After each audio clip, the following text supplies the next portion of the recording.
Здравствените синдикати и владата објавија дека постигнале договор за поголеми плати и конечно вработување на 1300 здравствени работници кои досега работеа хонорарно. Постигнавме договор кој што значително ќе го подобри финансискиот статус на сите вработени во здравствените установи.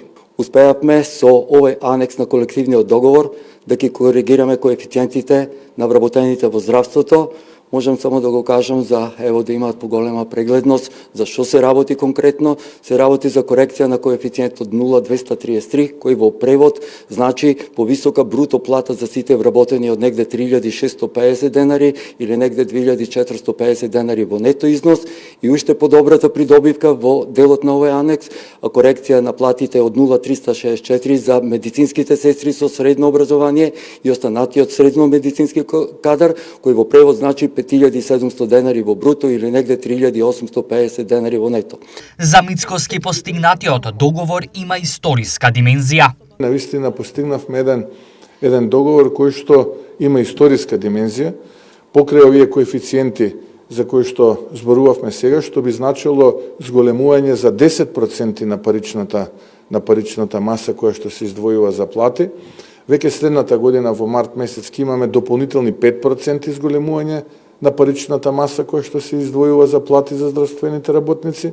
Следната година 2026 од 5 до 7%. Во здравството сега предстои важна работа. Следното кое што следи е реформи во самиот здравствен систем, да граѓаните го добијат она кое што го заслужуваат.